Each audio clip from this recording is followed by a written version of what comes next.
For those of you that don't know me, my name is Lex Borrero. I spent the past 23 years of my life in the entertainment business, impacting culture through my company, Neon 16. And for the past 8 months, impacting the watch and car business through my brand 0 to 60. And to my right, I got the one and only fashion icon, multi-platinum artist, connoisseur of all amazing things, SaintJhn. Next to him is Mr. Vintage himself. He's a connoisseur of all things vintage, especially watches. I've learned more about reference numbers and the history of watches from him than I have from reading books.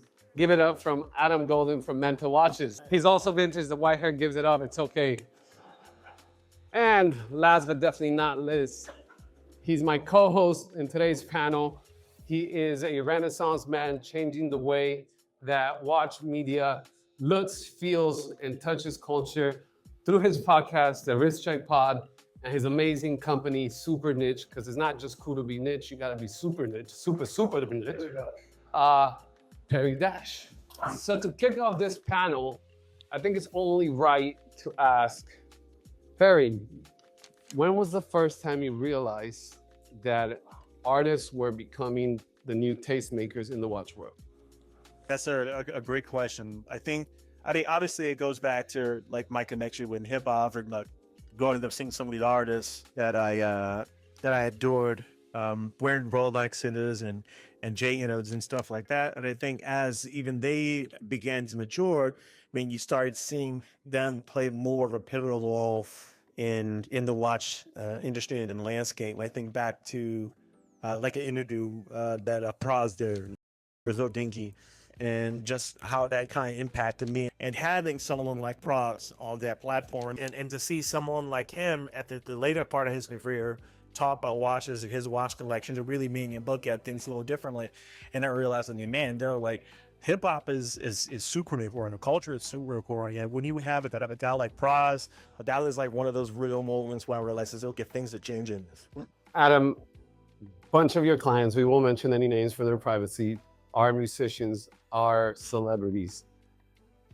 When did you realize that their taste in watches had changed and they started to look for something different in vintage?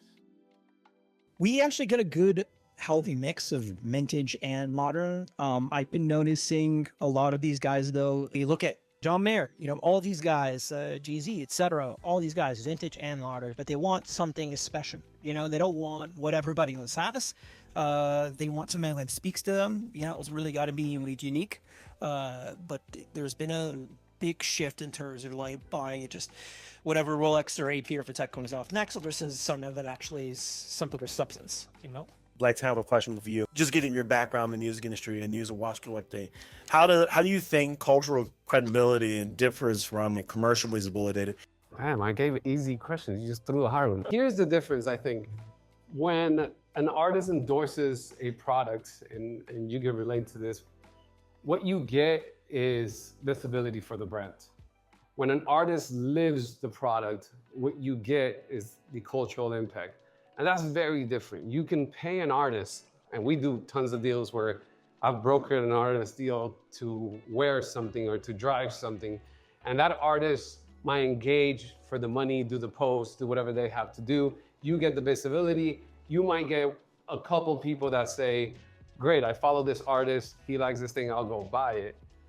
It's completely different when the artist lives this. Like if it's SaintJhn and he lives X, Y, and Z, and it's every day on his Instagram, and it's actually a part of his, what I like to call the colors or the points of connectivity that the brand uses, then what happens is that it transcends his fan base, and then that passion, people are like, oh, all of a sudden I'm gonna wear orange bands everywhere because of that. Wearing the red bands wasn't an endorsement to a brand, it was just something he lived.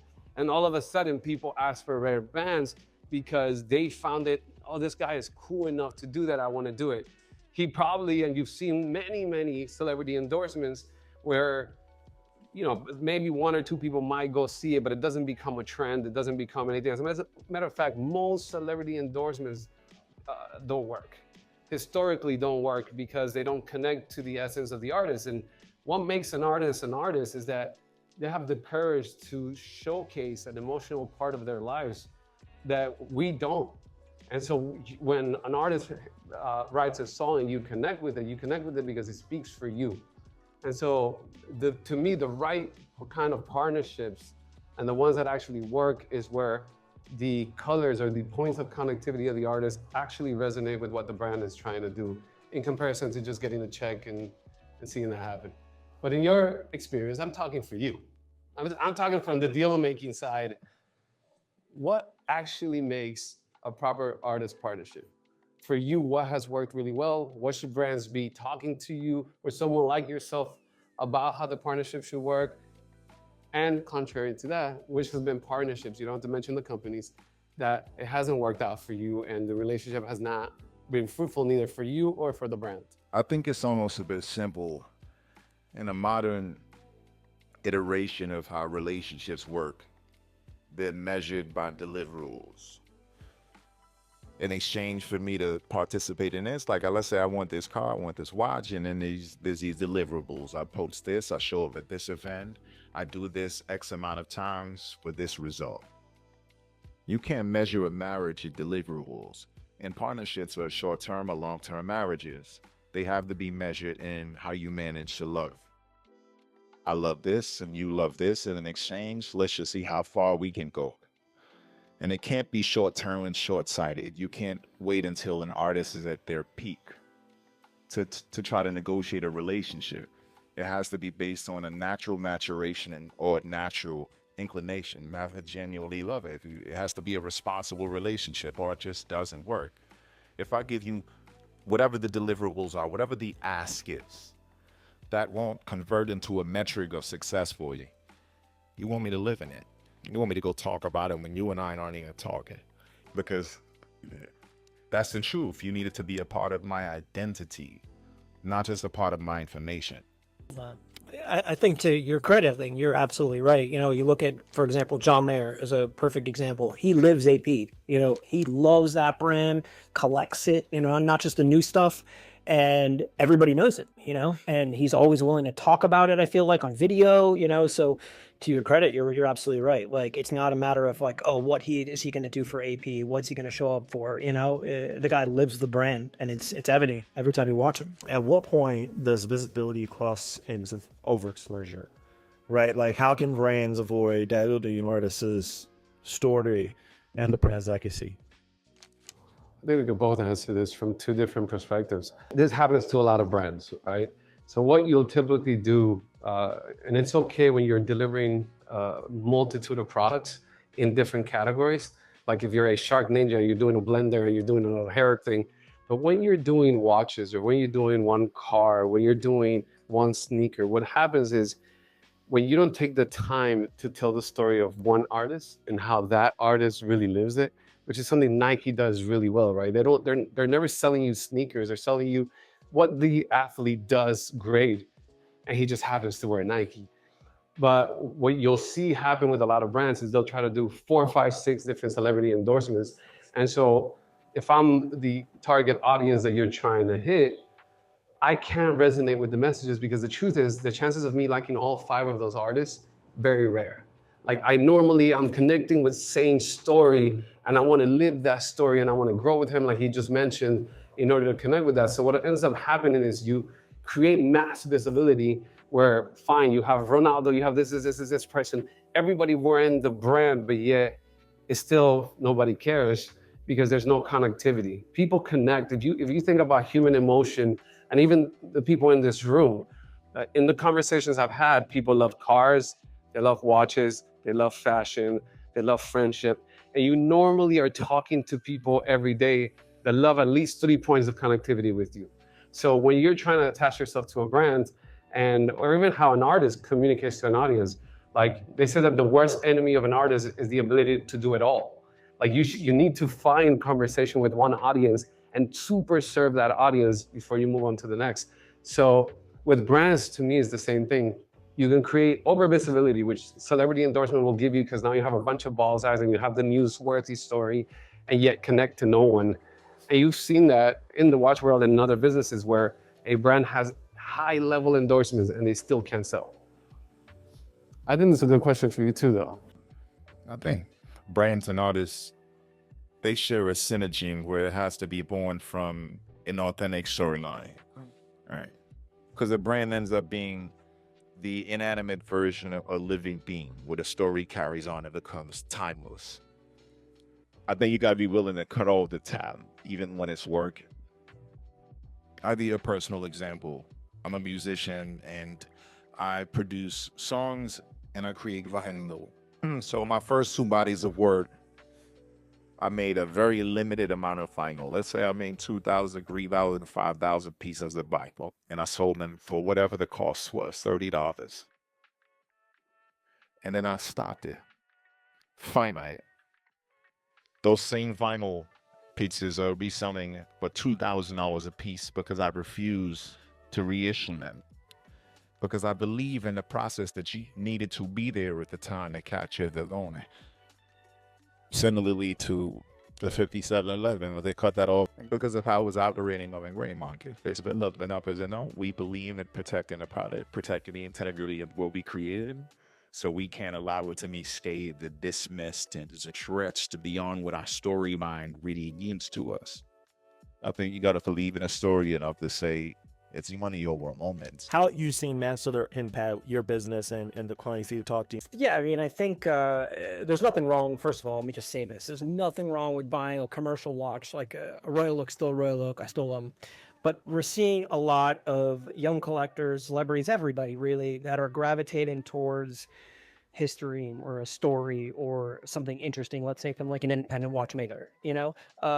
People are trying to dig deeper, and it's a lot of times when you're buying either a vintage watch or an independent watchmaker like a reshaping or a Ceylon Bergeron, and like no one really knows what that is unless you're in it. Like the people in this room, most of us know what that is, but unless you're in this space, you could walk into a room and you're not flexing on anybody. That Acrivia could be a $2 million watch, but no one knows that, and we see a lot of, collectors, celebrities, whoever, gravitating towards that, and that appeal growing stronger for them because it's not about walking into a room so everybody knows you're wearing a $100,000 watch. It's walking to a room and saying, I know something about this watch, or maybe I know the watchmaker even,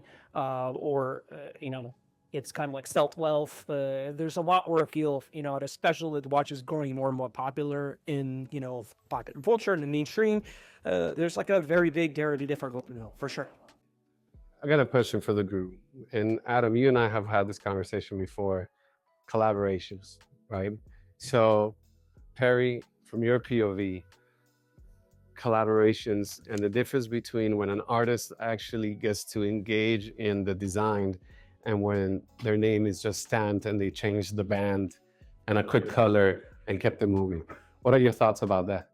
I think people can tell the difference, right? I think it reminds me of what I was Saint was just making, and like he's talking about like, and you could do like living the power, right? Like how does a relationship that's based on love? But I think the artists can sense that. They know what they're being sold to, and they know the difference when a story is being told and laid out. Adam, you see all kind of watches come through, right? You see the ones where people have named the Daytona John Mayer. Obviously, that was not a collaboration. That was just, he made the watch known, at least to the community. But you've also seen where there's artist collaborations or brand collaborations.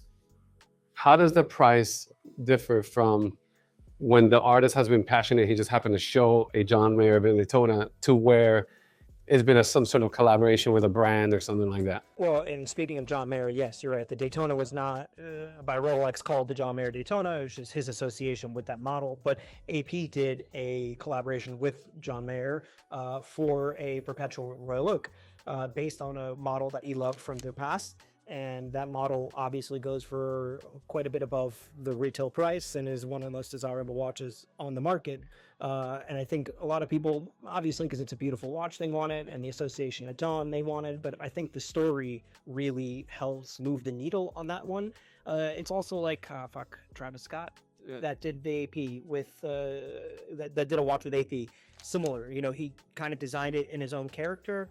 It's a beautiful watch, and because of that, that market just keeps moving up and up. So it has to be the right collaboration with the right people. There are certain brand representatives, and I think you can be able to recognize a bunch of them that they just take a check for an endorsement, but then you'll catch them, on page 6 somewhere wearing somebody else's watch, and it's like, well, so I guess they don't really love that brand. It was just a check for them, But these guys, I've seen Travis Scott wear that watch. I've seen John Mayer, like I said before, always, hyping AP because he genuinely loves it. And to your point, you have to live in that space. You have to love what you're taking a check for. It can't just be a check, So there's a very big difference between a brand that understands that they need to grow and a traditional Swiss brand or a traditional luxury brand where, they're moving product one way or the other.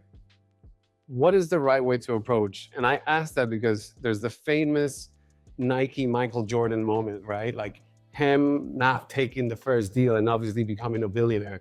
So there's a lot of watch brands and watch representatives here. If I'm trying to approach you, and I'll give you the manager talk after, but if I'm trying to approach you as a brand, what are the things that are important to you right away? What are the things that they should identify right away with you? And how involved do you want to be in the creative process of that brand or the product that you make? Because watchmaking is such a remarkable art, for me, that question would be, I want the maximum amount of input because I'm an artist. There are creators and then there's artists, and there's a distinct difference. Creators just want to participate, artists want to make.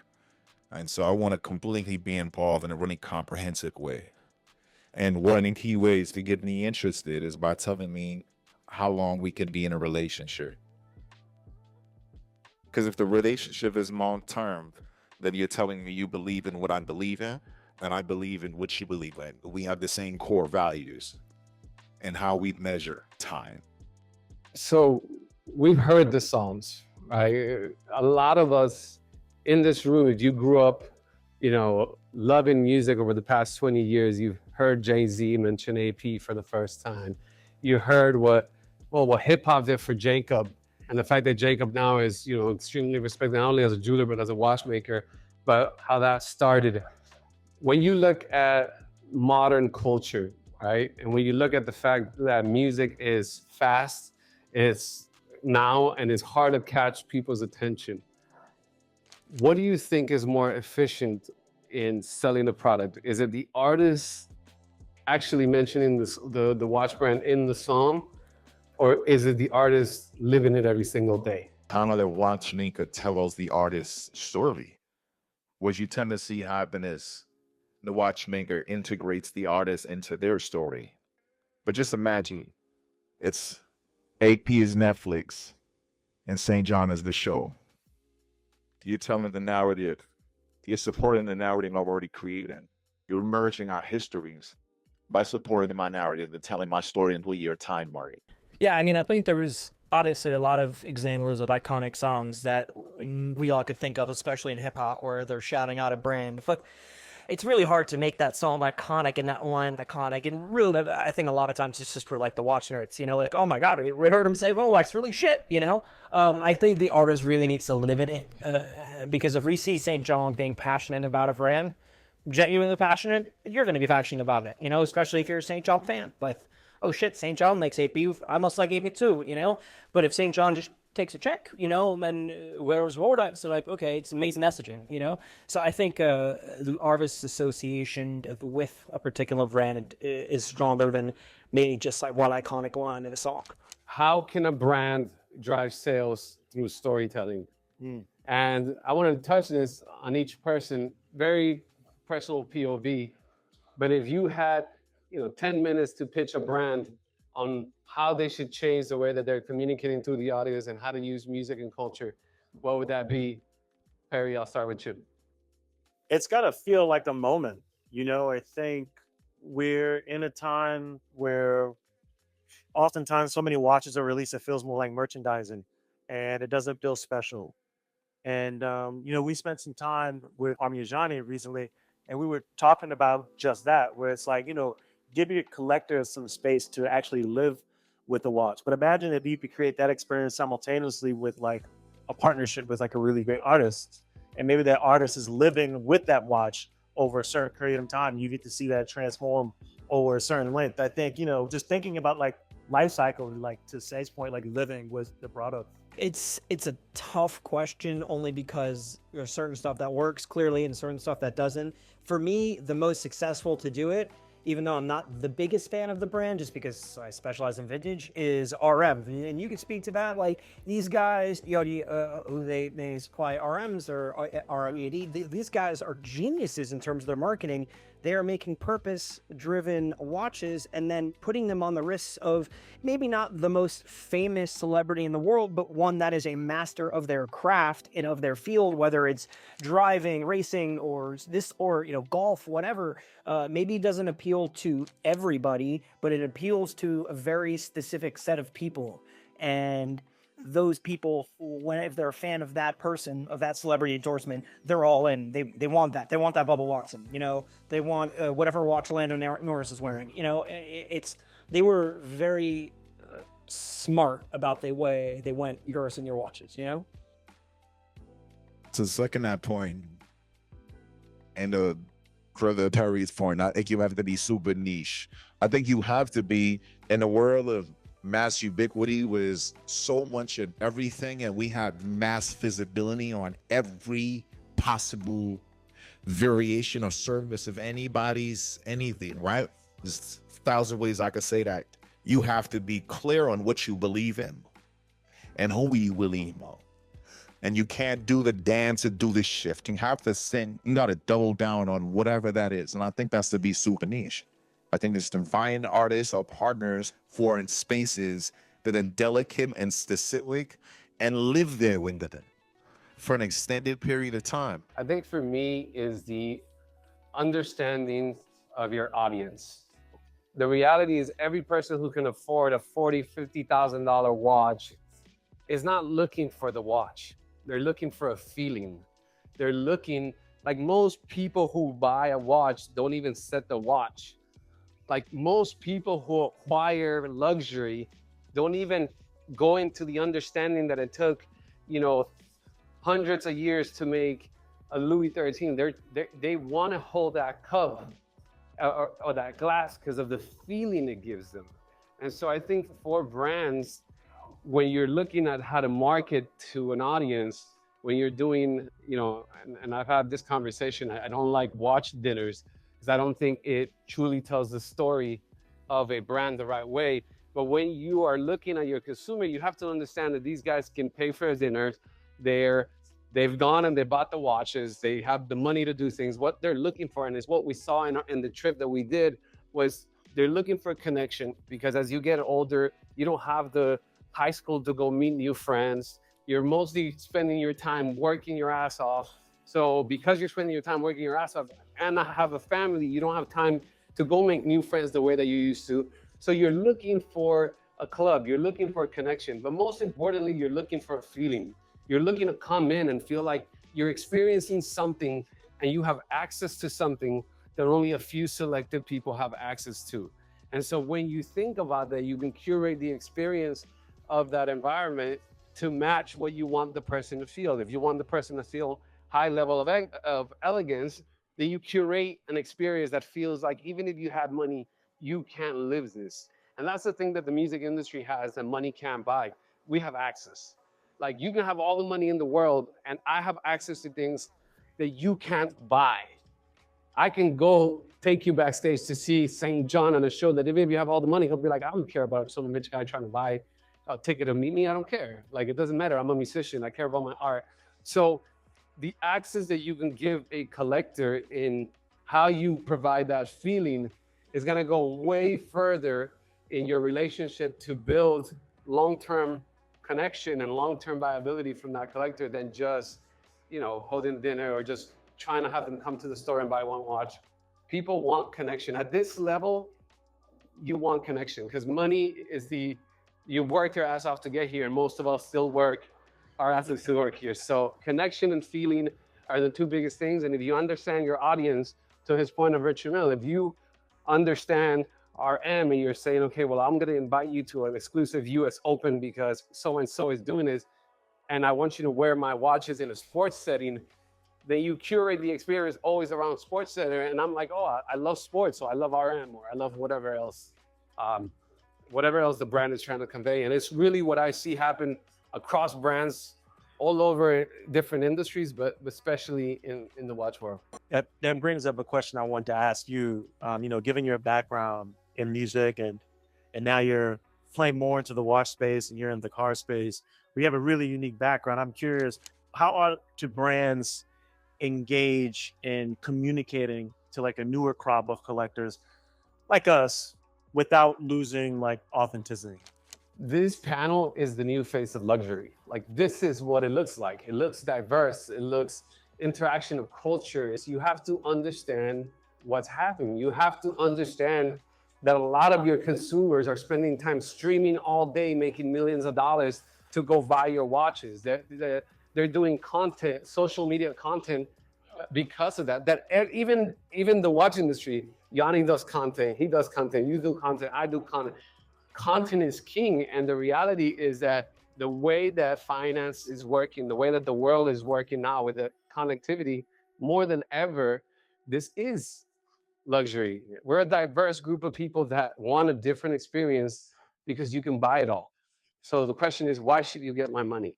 We're gonna open up for some questions. Who has questions? Oh, we got questions from my ball team over here.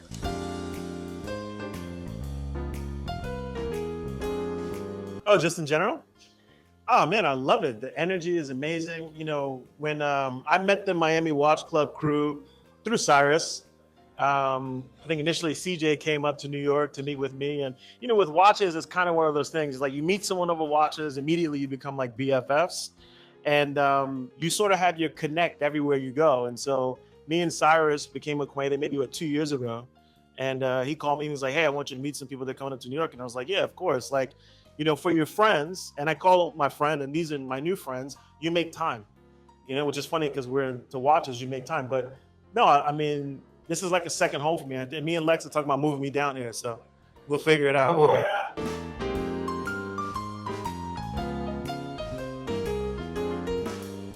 There's pre-social media Formula One, where it wasn't allowed. It was a gentleman's sport. You were gracious to come into Formula One world. And then there was Liberty buying Formula One and making Drive to Survive, and Formula One in the United States becoming the fastest growing sports of all time. Yeah. Social media account blowing up. Every single person here watching Formula One and learning the teams, and little kids. That's the reality. Your business could work. Formula One was working, was a multi-billion-dollar business.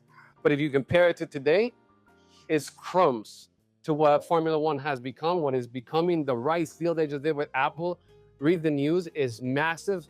So to me is, yes, your industry works the way it works, and it will continue to work because people will buy timepieces and buy luxury.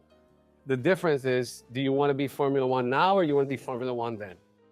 I personally see a lot of brands changing their approach. It's no longer just print advertisement but casual celebrity endorsement. They're now flying out watch influencers, guys with actual audiences on TikTok, YouTube, Instagram, whatnot. Whereas a few years ago, they were like, well, no, we're not going to do that. This question. But now they're taking it serious because they know that somebody with a large audience and that has some, kind of clout, say, or a taste in what watches are popular or what are, can sway up with opinion and sell watches globally. So a lot of these brands are actually establishing a budget for content reels, or as you never saw it, just appears in it. All right, give it up for Adam, Perri, my man SaintJhn for coming down.